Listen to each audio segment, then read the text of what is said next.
Come talk to us, sir. Yeah, I'll come entertain you. We don't want to be entertained, sir. We want to call you to save that baby. Yeah. We're out here to offer support What brings you out here? because we don't want, this place is a place of death, and we don't want to see this place killing babies. Oh, yeah? Yeah. I think it's a woman's choice.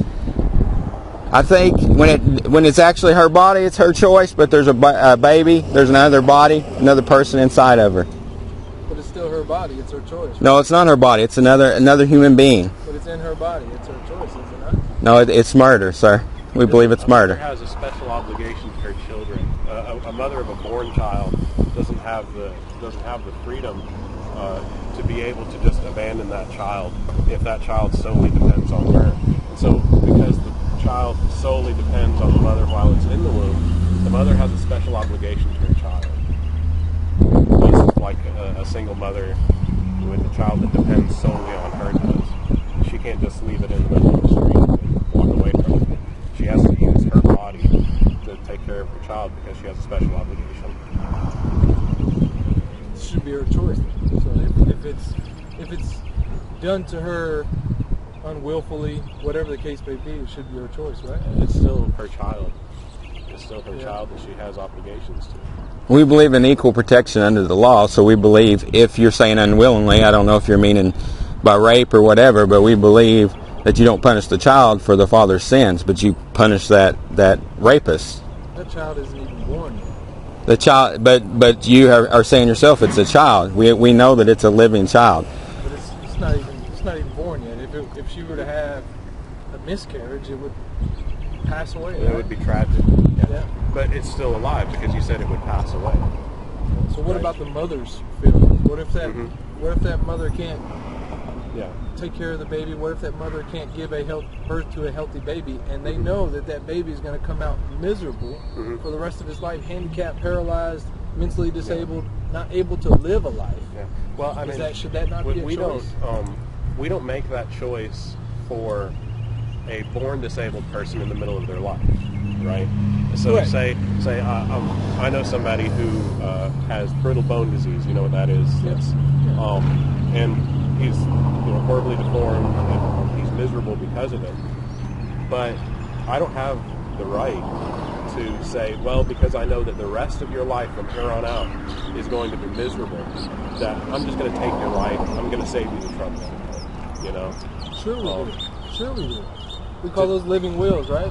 When people are on their deathbed and I as an individual force that if your child was in a coma, your child was in a coma, paralyzed for life, living off a tube, you have the right to take them off life support. Do you not?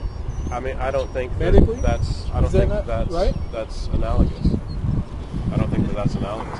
In the one case, we're talking about a perfectly healthy baby, a baby that can be delivered, that can survive. How do you know that that's what everybody's here is doing? Perfectly healthy baby.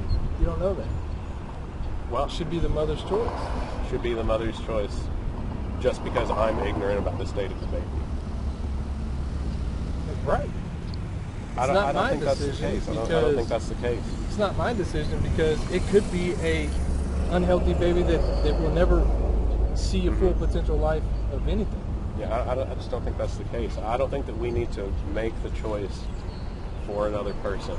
Exactly. How can we protest that choice for them and we make the choice for them? We're saying you must give birth. The mother has a special obligation. Yeah, but you just said we can't make the choice for them. But you're making the choice for the baby. The mother's making the choice for the baby. You're making the choice for the mother.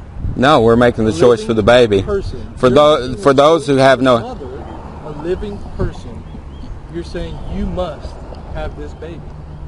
Absolutely. It's murder. We believe in equal protection under the law. We believe that abortion, as the back of his sign says, we believe abortion is murder. So if somebody you know is living on life support, will never open their eyes, will never breathe without a machine, will never eat without a machine again, you cannot pull that plug. You will let them sit in that bed and live off that machine for the rest of their days because you cannot pull that plug because that's murder. No, I don't think that's. You don't think so? That's analogous. That's not the same thing? I don't think No. that's analogous. So at all. if I'm a woman, I'm going to give birth to a baby that is mentally, physically handicapped for the rest of his life. You're saying I don't have that choice. Yeah, because you don't know for sure. You're not God. You're not able to determine it. That person that's in that. Same thing with the person in the bed, right?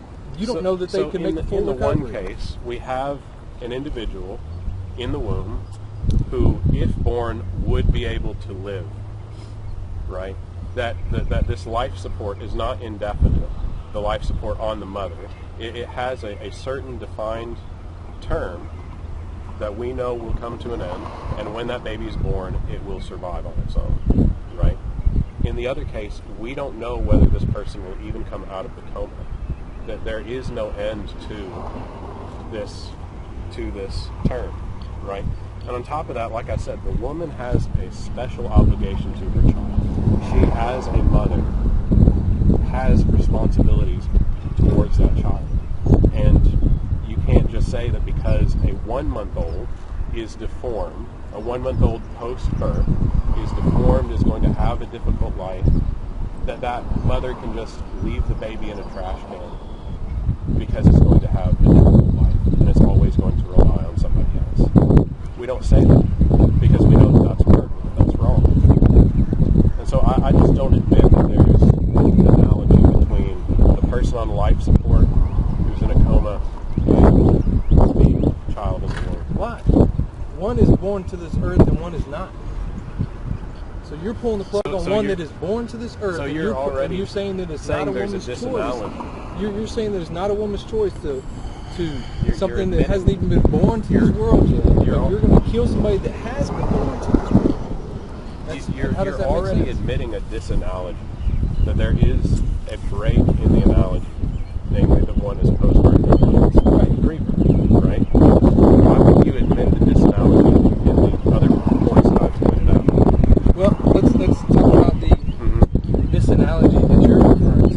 One is born and one is not. You murder something that isn't born yet. You murder something that will be born. One will stand on its own. Maybe, potentially. Okay, and if it doesn't survive birth, that's not murder, right?